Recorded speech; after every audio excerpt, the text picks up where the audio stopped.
आयुष मंत्रालय, भारत सरकार द्वारा जनहित में जारी। वसुधैव कुटुंबकम्।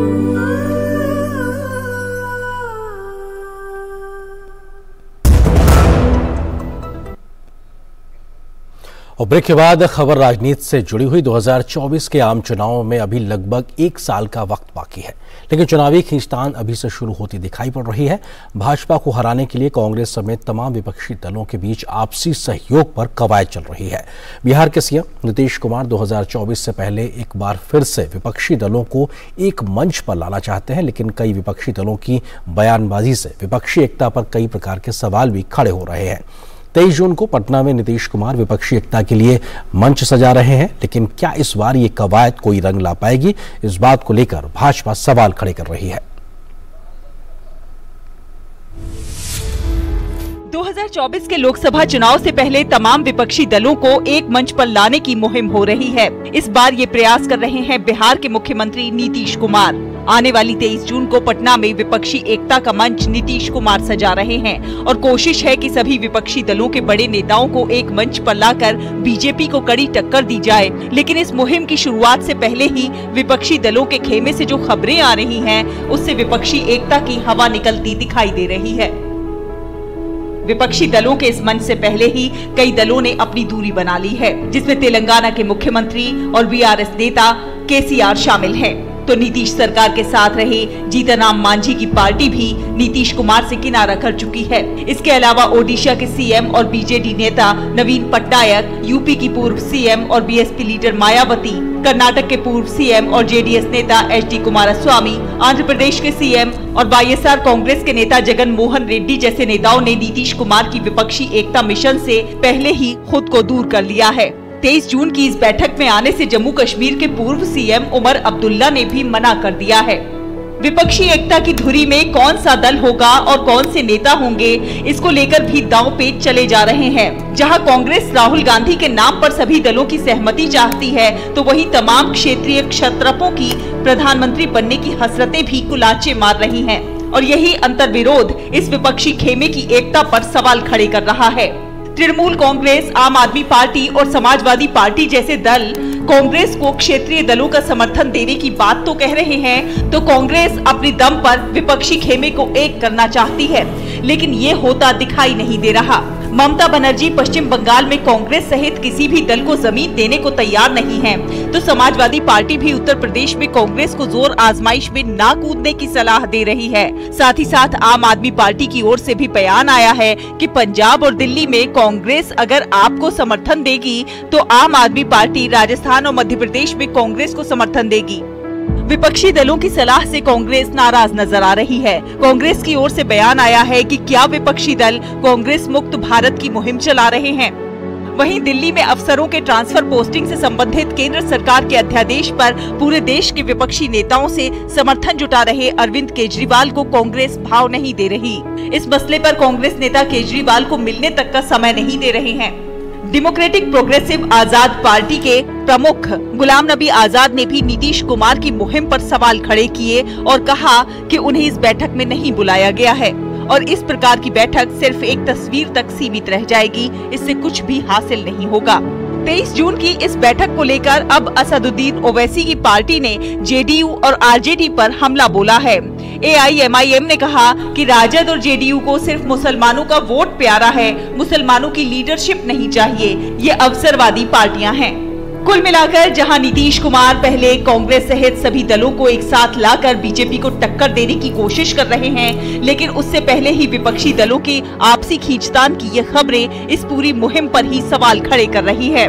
इससे पहले भी विपक्षी एकता की इस प्रकार की तमाम कोशिशें हो चुकी हैं, लेकिन हर बार विपक्षी एकता सवालों के घेरे में ही रही है, क्योंकि सभी विपक्षी दलों को अपनी अपनी हसरतें इसे आकार नहीं लेने देती।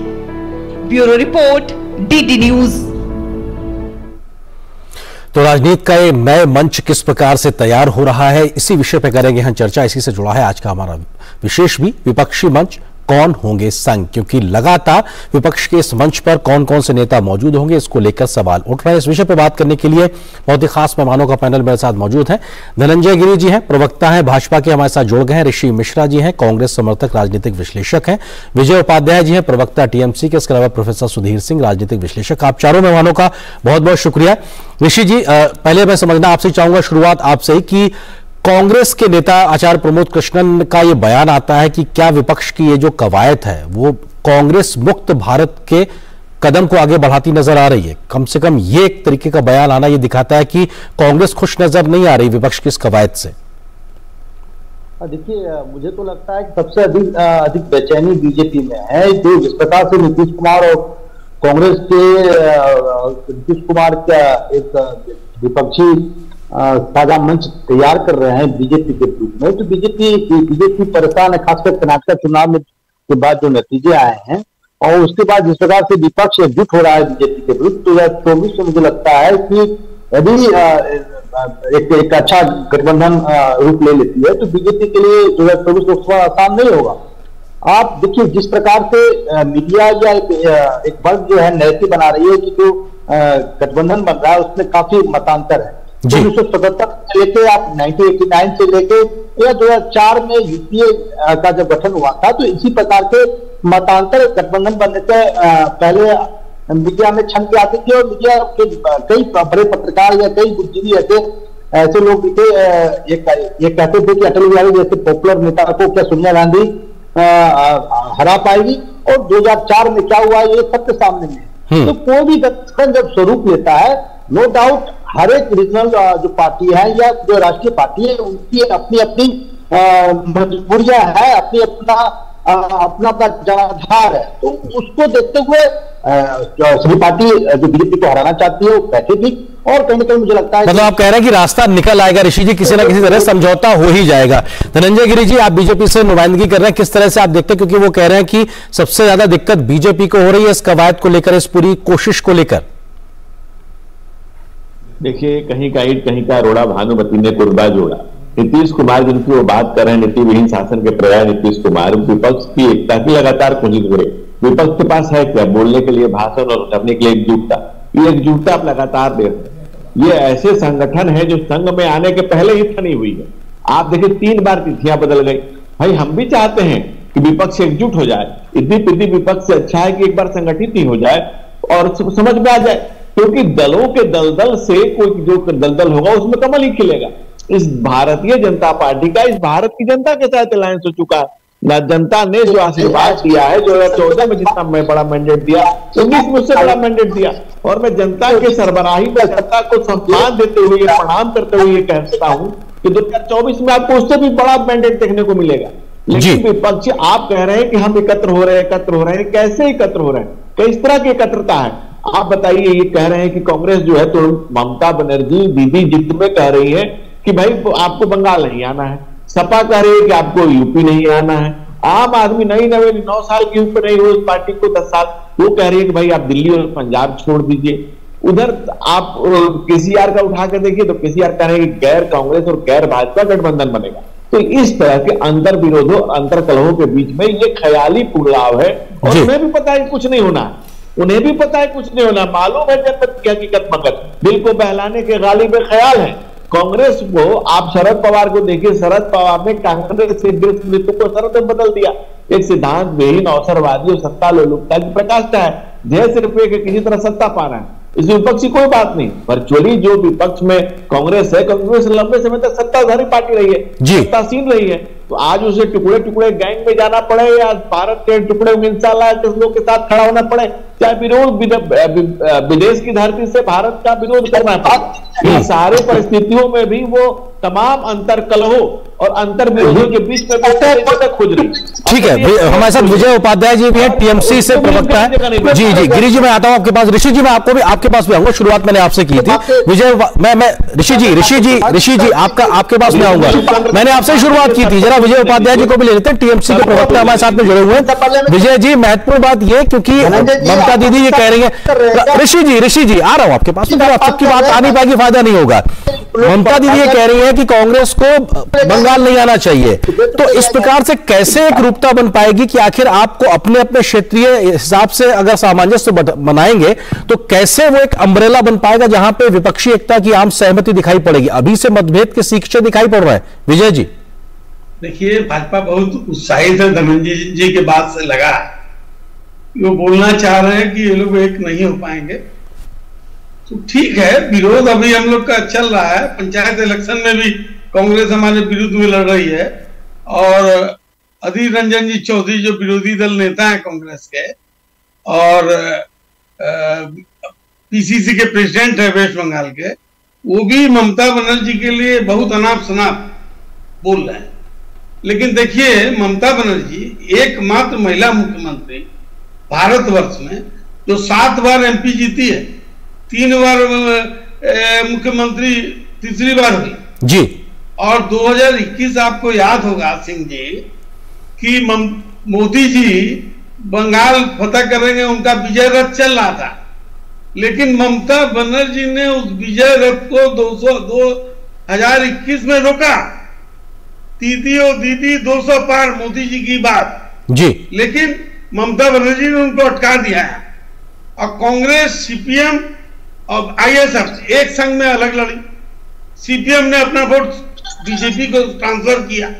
उसके उपरांत भी एकमात्र सांप्रदायिक विरोधी विजय जी, बीजेपी विरोधी नेत्री ममता बनर्जी, विजय जी, उन्होंने एक तो ऑफर दिया कांग्रेस जी। विजय जी, मैं आपने जो बात रखी ना कि ममता दीदी का जो प्रोफाइल पूरा बताया, इतने समय सांसद, विधायक, मुख्यमंत्री, केंद्र में मंत्री, क्या ये एक प्रोजेक्शन है ममता दीदी का दिल्ली की कुर्सी के लिए विपक्ष की तरफ से?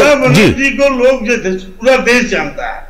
नहीं तो वही टीएमसी क्या प्रोजेक्ट करना चाहती है प्रधानमंत्री के उम्मीदवार के तौर पर? हम तो जी ये हम नहीं बोल सकते हैं। ये तो 23 तारीख की मीटिंग हो, हम चाहते हैं विपक्ष सब एक होकर चुनाव लड़े और उसके बाद ये सहमति बने। ठीक है, मैं आता हूं आपके पास। प्रोफेसर सुधीर सिंह जी भी हमारे साथ में। प्रोफेसर सुधीर सिंह जी, हमने अक्सर देखा है कि विपक्षी कवायद कई मोर्चों पे हुई है, जब लोकसभा चुनाव हुआ या कई राज्यों के ऐसे चुनाव हुए, और हमने वो हाथों में हाथों की तस्वीरें भी देखी है, बट उसके परिणाम भी देखे। आपको लगता है कि 23 जून की ये कवायद क्या कुछ रंग लाएगी 24 के चुनाव के मद्देनजर?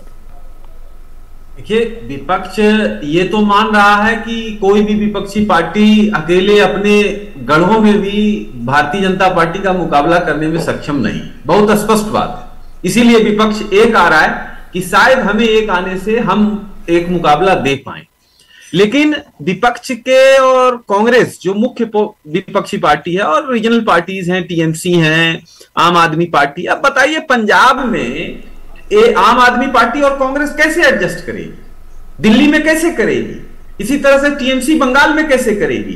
तो सवाल है कि आपसी काफी कंट्राडिक्शन है। लेकिन एक बात विपक्ष को बहुत ही स्पष्टता से समझ लेना चाहिए कि 2024 का चुनाव हो रहा है, साक्षरता दर 80% पहुंच जाएगा, देश तेजी से बढ़ रहा है, 7% का ग्रोथ रेट है, कोरोना के बावजूद भी विकास का दर जो है कमा नहीं। तो जनता सब देख रही है और जनता ये समझ रही है ना कि काहे के लिए आप एक हो रहे हैं। और ये जो बाराती है विपक्ष का, इसका दुल्हा कौन है? बगैर दुल्हा के कोई बाराती होता है? भारतीय समाज में हम लोग रहते। तो विपक्ष को एक नेता, सर्वमान्य नेता डिक्लेयर करना पड़ेगा 2024 चुनाव के 6 महीना पहले कम से कम। बिल्कुल, ये सबसे बड़ी चुनौती है। आप चारों मेहमान हमारे साथ बने रहिए। हम बहुत छोटे से ब्रेक के लिए रुकते हैं, बहुत जल्द वापस आएंगे। और ऋषि जी, आपके साथ ही शुरुआत करूंगा। बहुत छोटे से ब्रेक के लिए बहुत जल्द वापस आते हैं। आप चारों मेहमान बने रहिए।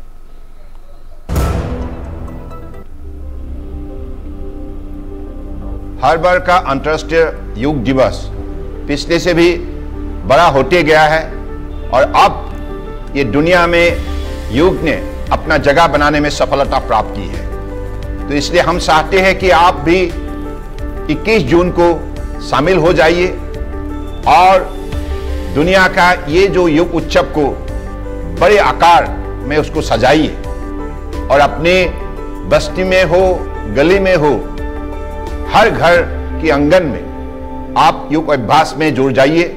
योग सारे दुनिया को जोड़ते हैं, सारे भेदभाव को मिटाते हैं। अंतर्राष्ट्रीय योग दिवस ने ये साबित किया है कि ये दुनिया को जोड़ सकते हैं और ये भी साबित किया है कि योगा फॉर वसुधैव कुटुंबकम। आयुष मंत्रालय, भारत सरकार द्वारा जनहित में जारी। वसुधैव कुटुंबकम्।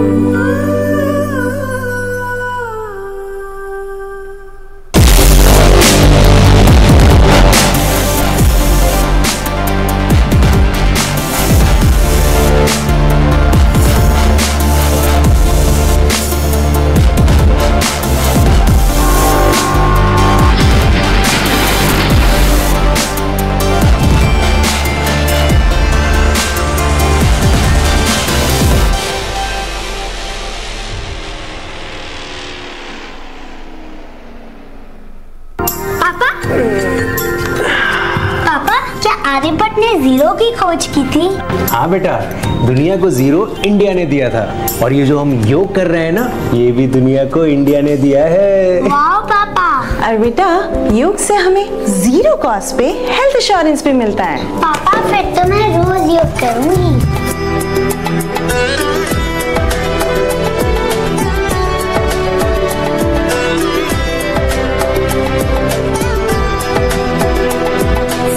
चलो बढ़ते रहो, योग सभी करते रहो। संग संग चलो बढ़ते रहो, योग सभी करते रहो।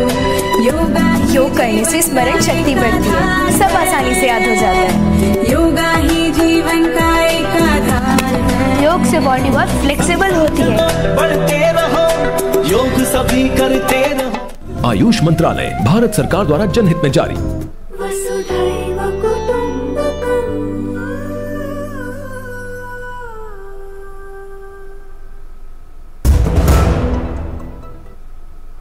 और ब्रेक के बाद आप सभी का एक बार फिर से स्वागत है। चार खास मेहमान लगातार हमारे साथ जुड़े हुए। विपक्षी एकता कितनी मजबूत और कितनी कमजोर, इसको लेकर हम लगातार बात कर रहे हैं। ऋषि मिश्रा जी हमारे साथ हैं। ऋषि जी, सवाल यही खड़ा हो रहा है कि इस बारात का दूल्हा कौन होगा, ये अपने आप में एक बड़ा सवाल है। इसको लेकर बड़ा मतभेद दिखाई पड़ रहा है, कैसे बात बनेगी?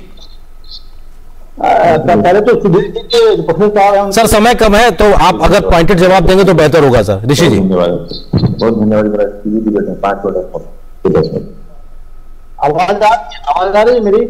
मैं आपको सुन पा रहा हूं, लेकिन अगर आप पॉइंटेड जवाब देंगे, थोड़ा वक्त कम है, कि दूल्हा कौन होगा, कैसे तय होगा नेता?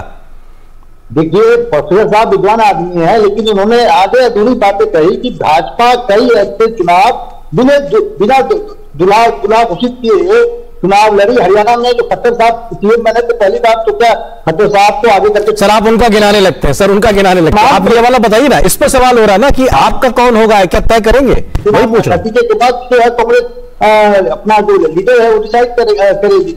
लेकिन मुझे लगता है जिस प्रकार से कांग्रेस ने कर्नाटक में बहुत अच्छा परफॉर्म किया है, और से छोटे दल जो है कांग्रेस के लीडरशिप में एक अम्ब्रेला के रूप ले रही है। मुझे लगता है कि भाजपा बेचैन है। और अब आप देख लीजिए, महाराष्ट्र है, बिहार है, बंगाल है, ऐसे कई राज्य हैं। ये दिक्कत यही हो रही है कि कांग्रेस अपना प्रोफाइल गिना रही है, टीएमसी अपना प्रोफाइल गिना रही है, इसी को लेकर इतने सवाल हो रहे हैं। हमारे पास वक्त कम है धनंजय जी, क्योंकि मिलकर अगर आपको चुनौती देने का ठान लिया, और अगर विपक्ष होता है तो चुनौती तो आपके सामने होने जा रही है। धनंजय जी आ रहा हूँ ऋषि जी आपके पास जी। धनंजय जी देखिए, अरविंद जी, सर झुकाना पड़ता है जनता के कदमों में। सियासत में ही हाथ परवारी नहीं आती। सियासत में जनता के साथ वफादारी और जनता की सरमायादारी, और सियासत में जो मकाम नरेंद्र मोदी जी का है, उसमें किसी के लिए कोई जगह नहीं है। और इसीलिए सारे लोग कवायद यही कर रहे हैं कि किसी तरह से जोड़ गांठ के कुछ किया जाए। और ये दलों के गिरते हुए साख को, दल का जो बल निकल गया, निर्बल होते दलों को बल देने का और कार्यकर्ताओं को कुछ दिनों के लिए रोकने का नीतीश कुमार जी का प्रयास है। नीतीश कुमार कोई नैतिक जिम्मेदार व्यक्ति नहीं है, ये बिहार के लोग जानते हैं। और ये कहना छोटा दलों के क्षेत्रीय पार्टी के राष्ट्रीय अध्यक्ष में छोटे दलों को छोटी दुकान कहा है। तो जब जिसकी मानसिकता ऐसी हो, जो दलों को दुकान के तौर पर देखते हो, ऐसे लोग राष्ट्र का क्या करेंगे और किस तरह से उसको चलाएंगे, ये अपने आप में बड़ा सवाल है। विजय उपाध्याय जी, समस्या ये है कि क्षेत्रीय दलों के पास में एक राष्ट्रीय फलक का एक एजेंडा कैसे बनकर तैयार हो पाएगा, ये बड़ा सवाल है। विजय जी देखिए, 23 तारीख को बैठने दीजिए, हम लोग सब कोई मिल बैठ के तय कर लेंगे। इसके लिए सुधीर जी को भी परेशान होने की जरूरत नहीं है, और धनंजय जी को परेशान होने की जरूरत नहीं है। सर आपकी परेशानियों से ये लोग परेशान है। सर आपकी परेशानियों से ये लोग परेशान है कि आप समस्या का समाधान कैसे निकालेंगे। हर एक स्टेट में लड़ते हैं मोदी जी, वहाँ कोई नेता नहीं रहता है। रहता है तो आप बताइए रणजीत जी, वहां मोदी जी लड़ रहे हैं। नहीं, इनके पास दिखाने के लिए काम है, इसलिए लड़ते हैं ना। 2021 मोदी जी आके लड़े हैं, क्या हुआ? हार के भूत हो गए। आप 14 और 19 भूल जाते हैं, लेकिन समस्या ये वक्त खत्म हो रहा। सुधीर सिंह जी, एक फाइनल कमेंट, क्योंकि ये कोशिश अगर होती है और एक सफल कोशिश के तौर पे तब्दील होती है, तो क्या 24 का एक गलत अलग अपने तरीके से नजर आएगा, या फिर जो आपसी खींचतान है ये एक अलग तरीके से रंग लेती दिखाई पड़ेगी? निश्चित तौर पर विजय जी ने बहुत मौजूद सवाल उठाया है। ये मोदी जी का इलेक्शन है। स्टेट में तो बोरो प्लेयर के तौर पर पहुंचते हैं, लेकिन यहाँ ओरिजिनल प्लेयर हैं। इसलिए विजय जी आपको एक पूरे देश के लेवल पर प्लेयर देना पड़ेगा। नंबर 2 कि ये राष्ट्रीय चुनाव है। राष्ट्रीय चुनाव में जनता राज्य के चुनाव का जो मत देती है और राष्ट्रीय चुनाव का मत देती है, वो बिल्कुल अलग होता है। ये कई एक राज्यों के चुनाव से आप देख सकते हैं। कर्नाटक के चुनाव में 2013 में बीजेपी 40 एमएलए जीती, लेकिन 17 एमपी जीत गई 8 महीने बाद। 2018 में बीजेपी सरकार नहीं बना पाई कर्नाटक में, लेकिन 25 एमपी जीत गई 28 में से। तो ये इस तरह के कई एक एग्जाम्पल है राज्यों में। तो विपक्ष को मजबूत होना चाहिए, लोकतंत्र के लिए स्वस्थ है। लेकिन मैं एक बात स्पष्ट कहता हूं, जितनी रीजनल पार्टी मजबूत होगी उतना कांग्रेस पार्टी को नुकसान होगा। ये अपने आप में को नोटिस लेना चाहिए। ठीक है, ये बेहद महत्वपूर्ण है कि राष्ट्रीय और क्षेत्रीय पार्टियों के बीच का जो पूरा एक दायरा है किस प्रकार से एक मंच पे आ पाएगा। 23 तारीख बहुत महत्वपूर्ण है, हम सबको इंतजार रहेगा। बहुत शुक्रिया आप चारों मेहमानों का हमारे साथ जुड़ने के लिए, बहुत बहुत शुक्रिया। फिलहाल एक छोटे से ब्रेक के लिए रुकते हैं, बहुत जल्द हाजिर होते हैं कुछ और महत्वपूर्ण खबरों के साथ। I practice yoga every day. It has nurtured and enriched my life.